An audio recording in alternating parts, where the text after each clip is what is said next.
Arlene, it's my distinct pleasure to be able to talk with you this afternoon about your life and career.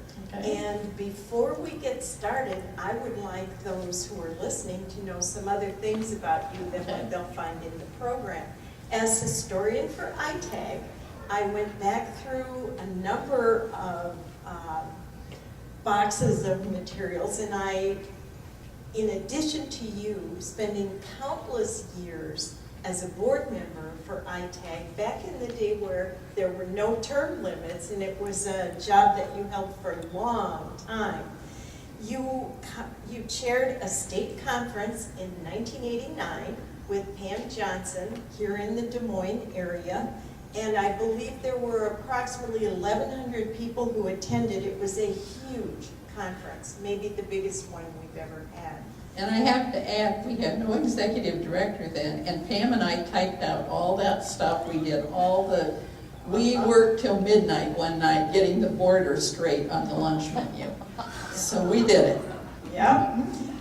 Then Arlene transitioned nicely into president for 2 years, president of ITAG, and that was from 1998 to 2000.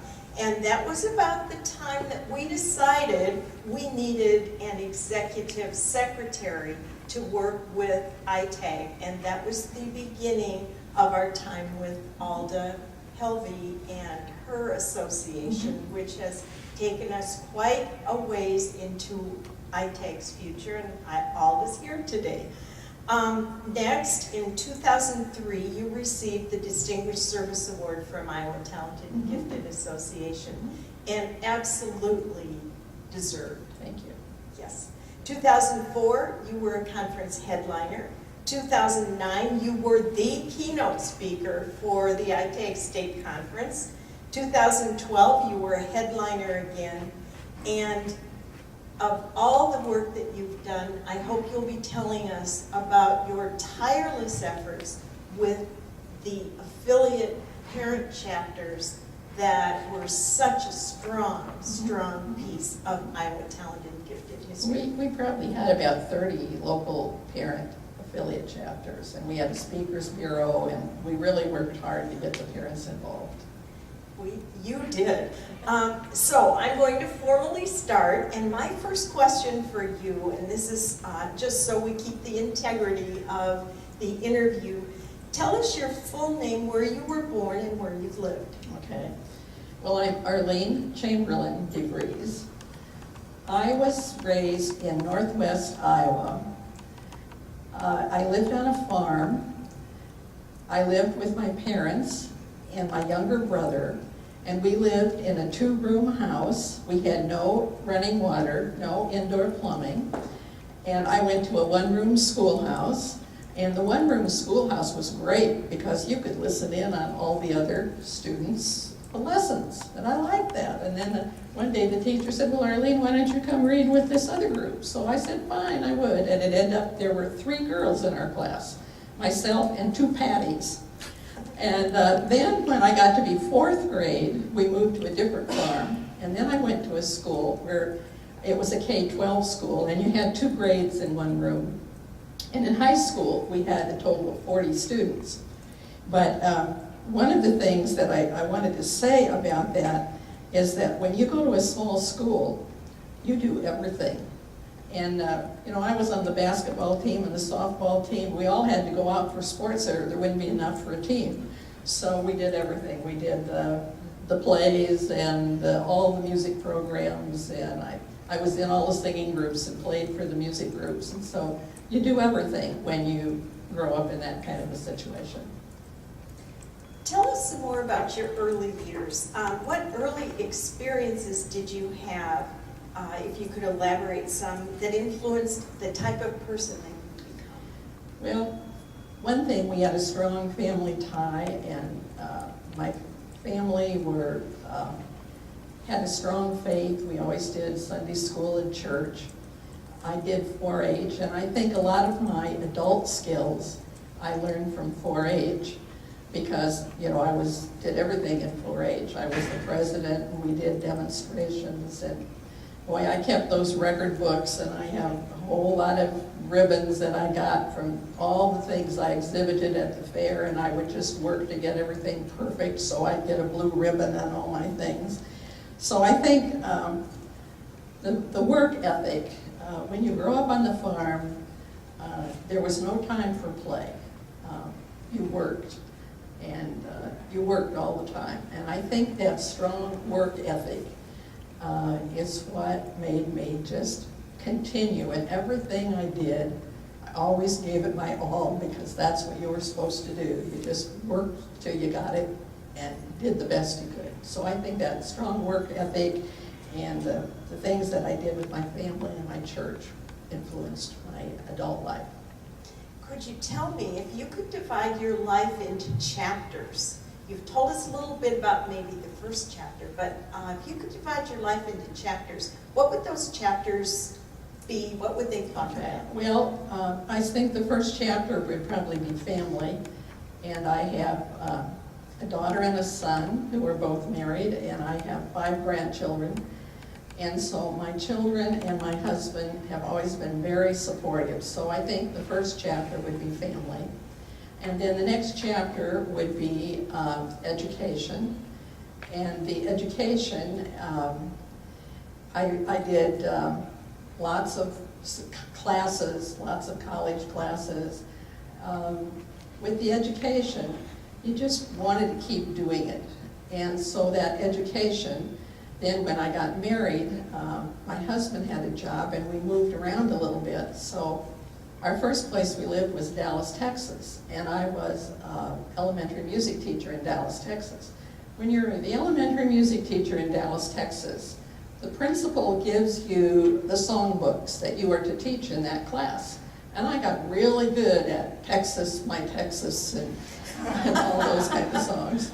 And so then we moved to Fayetteville, Arkansas, and I did some music work there, and then we moved in Springdale, Arkansas. I was the high school vocal music teacher, so I did that. We moved to Omaha, Nebraska. We lived in Arkansas, and I went back to the University of Arkansas and took graduate music classes there. And we finally ended up in Des Moines in 1969. So that's part of all my education thing. And I think the music was always right there. That's what I wanted to do, was the music.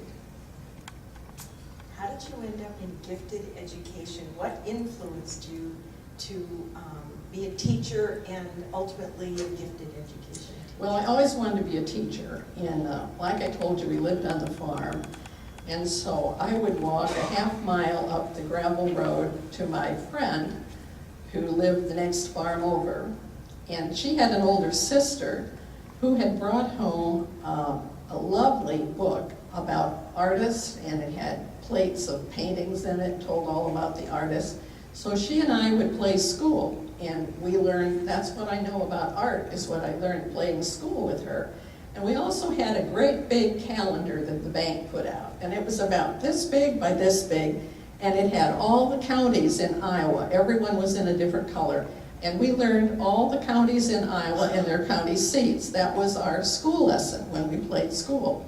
So I always knew that I wanted to be a teacher and do that. And I always wanted to be a music teacher.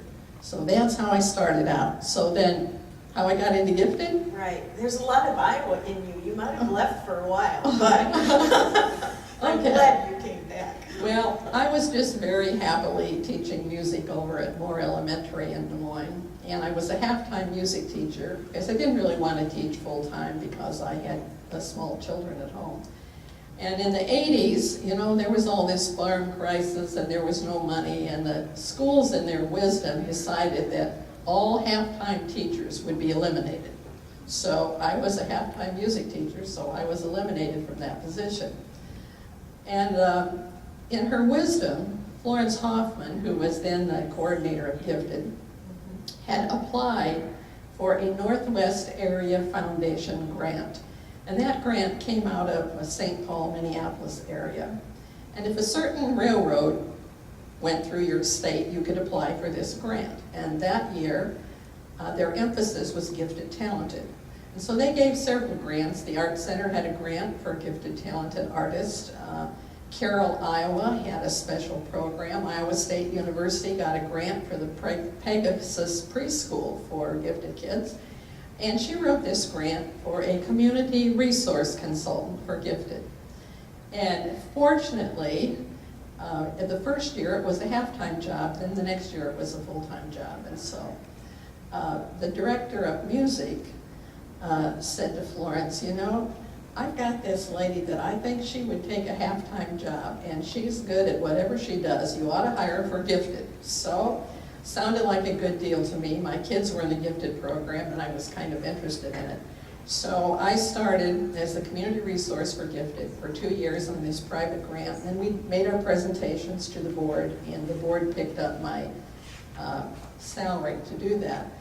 And my job in this first year, I was to call on 20 businesses, 10 community organizations, 20 principals, and I was to ask all these people what they could do for gifted education. And it was quite an interesting experience, and I just really got involved in the community and continued with that job for 24 years of involving people in the community. So, well, shall I talk more about that, or what do you want to hear? I think that would be good. I think we'd like to hear Okay. more, particularly how powerfully you influenced people in the Des Moines School District with Okay. your work there, Okay. because you are a legend. Well, times change, of course, but we did lots of wonderful things. And I called on the 4-H Foundation, and I said, you know, what could you do for gifted kids? And they said, well, you know, we have after-school latchkey programs and that. And I said, well, I'm not really interested in that. He said, would you like to do a camp? I said, could we do a camp? And so I started a Gifted Talented summer camp, and it was a 1 week long, 6th, 7th, and 8th graders. And I feel really good about that. It just went on for years. I took some administrators up there, and they said, Arlene, as long as I'm here, this camp will continue. And it was just lots of fun. I told this administrator, I said, now we're going out in the woods, you know. Well, of course, he showed up with his good shoes and his suit and tie and everything. And while he was there, a couple of the counselors came in. They'd been waiting down in the creek, and they had their water guns shooting each other. And the administrator said, Arlene, are these some of our Des Moines public school teachers? And I said, yes, they are. So we just had a big time with that, but I feel really good about that camp. And I have to tell you that I was very assertive about doing these things. So I went to a community organization and said, would you give some money to the Des Moines Gifted program to run this camp? And the administrators found out, and they said, Arlene, you can't go out and ask money to go to the Gifted program for this camp. So I said, okay. So I went back to the organization. I said, would you give this money to the 4-H Foundation? And then when the camp was over, the 4-H Foundation transferred the money from their foundation over to pay the bill for the camp. So I was always one of those that I never took no for an answer. You know, we always figured out some other way to get around it. So that was one of my favorite things that I did, was the summer camp. And the things that I did for the Des Moines students, it is so rewarding. I got those kids in all kinds of experiences. And I went to one of the... What grade levels are you talking? I served K through 12. We did things with little kids, big kids, everybody. I went to one of the insurance executives and said, would you purchase 20 tickets to these music events that I can give to students and an adult to accompany them? So I would call the music teacher and I would say, who's your best violin player? And then I would call that violin player's parent and say, I've got 2 tickets, you can go hear this famous violinist, and if there's somebody to take your student. So I did that. I told the kids they had to write thank yous, and I suggested what they could put in their thank you letter. So the next year I went back to the insurance executive and said, you know, this was really a good program. Would you be interested in this? And this guy pulled up his desk drawer and he says, would you look at these letters he said, we get more bang for our bucks with giving those tickets to those kids than anything else we do. So that was one of the things that I was really proud of, that you just do it. You just go out and ask and do it. And I went to some insurance executives. One time I went to a music company. I said, would you send a grand piano over to this elementary school this summer? I want to do a 2 weeks music program for gifted, talented musicians. We said, I guess we could do that. So I got over there, here's this grand piano. He didn't charge me for it. We had it 2 weeks, and I brought in a professional pianist who had studied at Juilliard, and he worked with these kids. They had to apply to go to this, and they had to be a performer. And then in the afternoon, they could take composition classes, and they wrote music with some music composers in the area. So you just have to be real gutsy to go out and ask people, and they might say yes. What students stand out in your mind through the experiences and the opportunities you were able to promote and provide? One of the things that I really enjoyed, there was a high school boy, and his literature teacher came to me and said, you know, in literature class, he writes all these essays about these famous musicians, and she said, he sings in these choruses. And he came to me and he said, you know, I'd really like to go to Westminster Choir College for their summer music program. So I said, okay. So I went to one of the civic clubs and I said, we've got this young man, would you pay for his way to go to that? Oh, okay. So then the next year, he was in a professional music group and they won an Emmy, and I went back to that group with his CD and said, this is the student that you supported in that group, you know, so it was really fun to see him go on. It made it big time. And I was telling Kathy just this week, years ago, there was this middle school student, and he wanted to be a doctor. And so we set him up over at Broadlawns, and I would write him permission slips to be excused from school to go over and meet with the doctors when they did the tumor review board, so he could examine the tumors. And I have pictures of him in his white lab coat. Well, this last week, I had a doctor's appointment out at Unity Point Methodist West, and I walked in, and here is his name, Doctor. He is now up there on the marquee in this office. And I said to the nurses, Doctor, end of the day, she said, would you like to see him? And I said, yes, I would. And so I went out there. I mean, he is this handsome, just the doctor, scholarly, just sophisticated student, very professional with me, and we just had a nice visit about how, yeah, he remembers back when he used to go over and do that. And think of all the years of medical training he's had since then. And I had a little quartet. These were Asian kids. The oldest boy took violin lessons, and he taught his 3 younger children, sisters in the family to play instruments. So they had their own string quartet. And he taught the young ones, and I helped find them places to perform. And I took them out to some programs at the country club and all that, and this little family quartet played, and it was just rewarding to see what they had done with that. So there's lots of fun experiences like that, where I think I made a difference with some of these kids. I'm sure with many students, and they pop up at interesting times. Yes, they do. Said. So we're never in this all alone. We have colleagues and administrator bosses and other people who are instrumental in helping us keep going. And you've alluded to some of those organizations, but which people have really been inspirational to you particularly in your teaching career? Right. And what qualities did they have that seemed to let it work for you? Right. Well, of course, the first one was Florence Hoffman, because she gave me a chance to work in gifted. She was a very sophisticated, educated lady, and she always gave you opportunities and let you choose how you wanted to do it.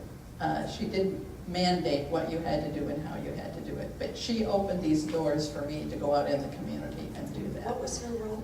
Florence Hoffman was the coordinator of gifted in the Des Moines schools for years. She just passed away within the last year, and I think she was 96 when she died. So then after that, I started going to all these conferences, and George Betts was an influence. We had George come to Des Moines for years, and I went to his conferences out at Estes Park, and he was just a delight. And then in 1982, I was part of Bellin 2 in '82, and Michelangelo. I'd like to think that when we were there, it was more rigorous than it is now, because we were there 3 weeks. And I remember at midnight on the weekend, Corinne Bent and I were up researching our project for Nick. And we stayed 3 weeks over in the dorm at the University of Iowa.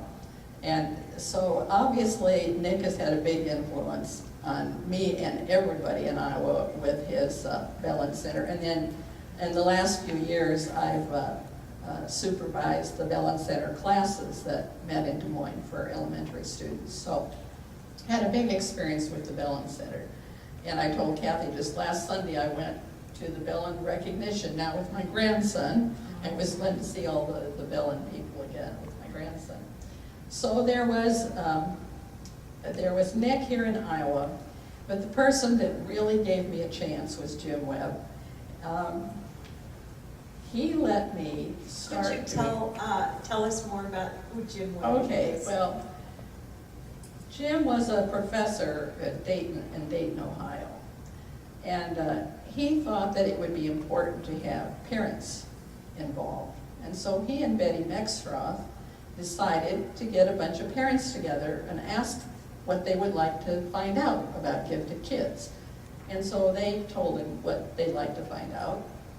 And he started doing these guided discussion groups for parents of gifted. And I forgot what year it was, but it was one of the very early years of ITAG. Jim and I came to the ITAG conference and did a 2-day pre-conference workshop. Did you find that what year that was? It was in Ames, and I remember that. And we trained all these people to be facilitators. So then Jim said, you know, we have quite a dog and pony show. We ought to take this on the road. So we did. I mean, we've been to just about every state in the United States. We went to all the world conferences and did our SANG model, supporting emotional needs of gifted. Could you do a little definition of the SANG model for people who might not know, and also talk a little bit about the book? Okay, supporting emotional needs of gifted, and Jim started that when he was still at Wright State, and then he made that into a nonprofit organization, and he selected the first board of directors. And we had a wonderful time on that board of directors. You were on that board? Oh, I was on the first board of directors. You still are on the board, emeritus? I'm emeritus member now. But we had great times at those board meetings, and Jim knew how to pick the right people. And the people that I worked with were just great in that. So we started doing these conferences all over, supporting emotional needs of gifted and training professionals to lead these for parents. And I have probably led 70 10-week series of those sessions right here in Des Moines. And then we went all these places and did them other places. So then Jim said, you know, we've got a model for this. You know, we should put it in a book. So I co-authored 2 books with him. One is Parents' Guide to Gifted Children, and that's the book that we use with the SANG model parent groups. And then we have the training manual, Gifted Parent Groups, the SANG model 2nd edition, and Jim and I co-authored that one. So if you want to lead one of these groups, you find out how to do it in this book. And then the parents who attend get to read chapters on stress and social emotional needs, sibling rivalry, social interaction with kids, depression and suicide.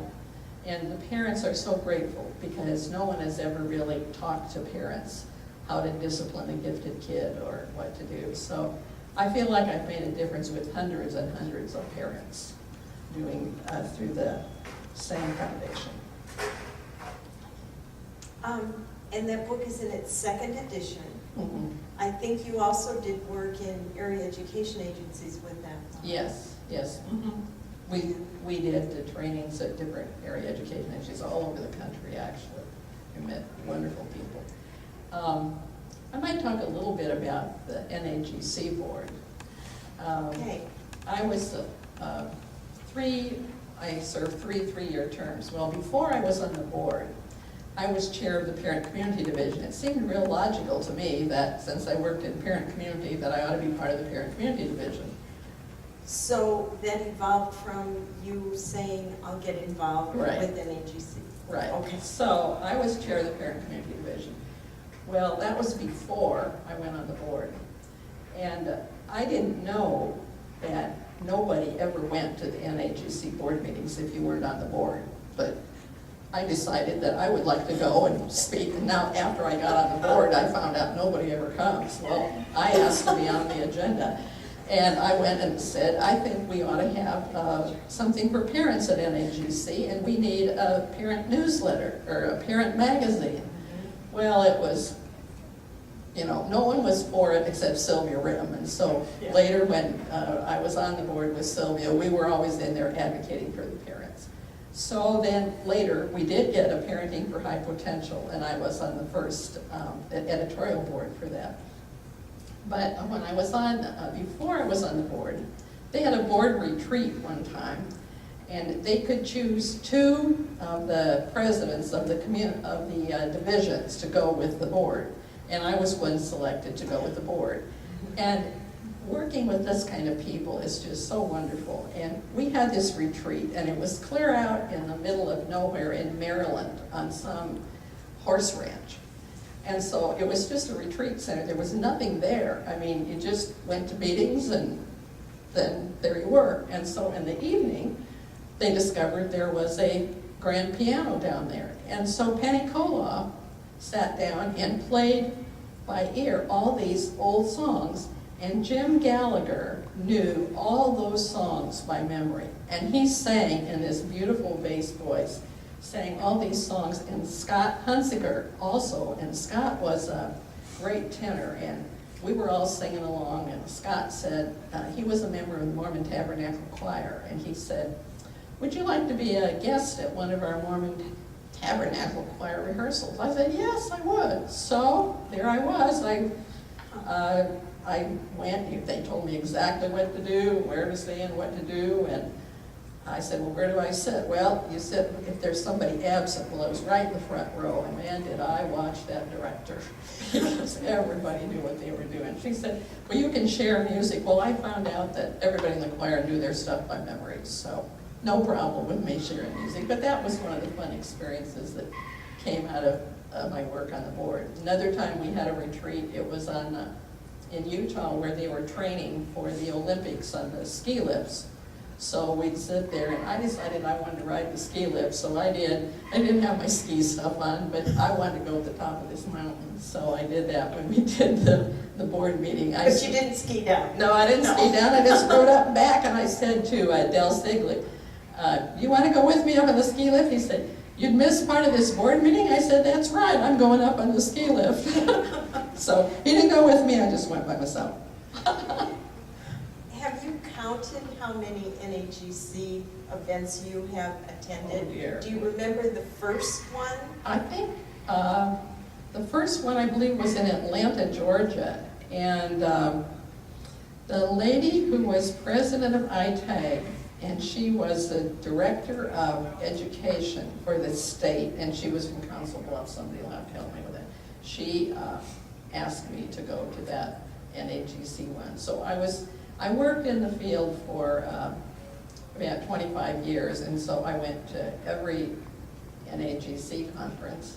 And it occurred to me, year before last, I paid my own way to go to 4 gifted conferences. I went to Iowa Talented and Gifted, sang the World Gifted Conference at NAGC, and I thought, Arlene, why are you doing this? You're retired. Why am I going to all these conferences? But I keep turning in my proposals and keep presenting at NAGC. So I think I'm finally slowing down a little bit so that I don't feel such a compulsion. I would have gone to the World in Denmark, but I'd already been to Denmark, so I passed on that this year. How many world conferences did you have you attended? All? Oh, I went to quite a few. We had a great time in Adelaide, Australia, and I did some parent groups there, and one of the gals from Australia came to the University of Iowa when I was there, and so we kept this relationship going. I did some training outside of the conference when I was in Australia. So I did Barcelona, Spain, and that was a great conference. Did some wonderful sightseeing in Spain. And it happened that our son was working in Ireland at that time, so we took a little side trip over to Ireland. And I remember all these conferences, and all these SANG conferences, and all these NAGC conferences, and they all kind of run together, but you remember what you did after hours. At the SANG conference, it was in Chicago one time, and I said to this lady, wouldn't you like to go out to Ravinia with me? And Ravinia is this big outdoor music festival. And well, how would we get there? Well, and I said, I don't know, we'll just get a cab. So we called a cab, and we went out there, and he said, now, you know that these streets always turn one way. So he said, they're one way going, and when the concert's over, they're one way going out. So he says, I won't be able to get back and come pick you up because all the streets sort of be going out. Well, we said, well, that's fine, just wait for us. So we did, and I can't remember what we paid that cab driver, but it was a lot. And I was fortunate that the lady that I went with didn't mind paying all that money because I wanted to go to Ravinia, and we did. Oh, exciting. When I would see you at conferences, whether they were here in Des Moines or a national conference, you generally didn't sit with any of us from Iowa. Could you talk about why you branched out elsewhere? You know, it's an opportunity. I don't know why you want to talk to somebody that you already know all about them. You know, I was just always wanting to learn. George Betts I'm his lifelong learner. You know, I wanted to know what was going on and what was going on with all these other people and the connections that I made with all these people. I mean, I just had some wonderful experiences. I mean, I think that the times that I've had with Barbara Clark, that was someone that, those people don't come around very often. And I remember one time she came to ITAG and I introduced her, and she did the whole presentation with no notes, and I kind of laughed. I had more notes to introduce her than she did for the whole keynote, and she could just rattle us off. And I went to her sessions where she talked about the brain and all that kind of things. So I really enjoyed reaching out to all those kind of people. Did you keep correspondence with any of the teacher people that you met over time? Yes, some of them. And particularly, I was in it so long, our Des Moines people that have retired, you know, we keep going on with that. I wanted to tell you one other ITAG experience. When I was chair of ITAG, the Des Moines schools in their wisdom decided that at any conference they could only send about 3 people from Des Moines schools to the conference. And so I marched up to the superintendent's office and I said, you know, I'm president of ITAG, and ITAG is the best in-service that our consultants can get on what we're doing in this system. And ITAG needs the support of schools like Des Moines, and we would like to request that you allow more teachers to go to that. And he said, well, I suppose next I'll have the president of the guidance and counseling here wanting to know for more. And I said, well, you might have. And so we had negotiated, and he finally said, well, we'll let you send 3 more, but you have to find somebody to cover the classroom, and it cannot be anybody on our substitute list. So I said, okay, I love challenges like that. Yeah. I did it. Okay, the first person I got, in her building, that teacher was going to go, and she was retired from that building and was now a substitute in another school district. And so she said she'd be happy to do that. She knew the building, she'd go back and be glad to do it. The next teacher I got was a half-time teacher in that building, And she didn't have to work one of the days of ITAG, so she said she'd go back and teach that day. And the other lady I got was a retired in the building where I wanted her, and she was a volunteer in that building. And she said, you know, I'd be happy to do that, and don't pay me, it'll just mess up my bookkeeping system. I'll just volunteer my time. So I turned in all my list and to the superintendent and said, this is what we're gonna do. I got a call back and said, you know, that last teacher you told me, her TB test is out of date. We can't use her. So, bless her heart, this teacher went and got her TB test. She did the thing. And when the whole thing was over, out of my own pocket, I took her a bouquet of flowers. So you gotta be gutsy. And if they tell you you can't do it, you do it anyway. You figure out how to do it. Say no as seldom as possible. Right. You've told us a lot of memories. Is there one memory that stands out beyond all others within your gifted career? Or it might be you'd like to talk about your music career as well, because you're certainly active and involved in music.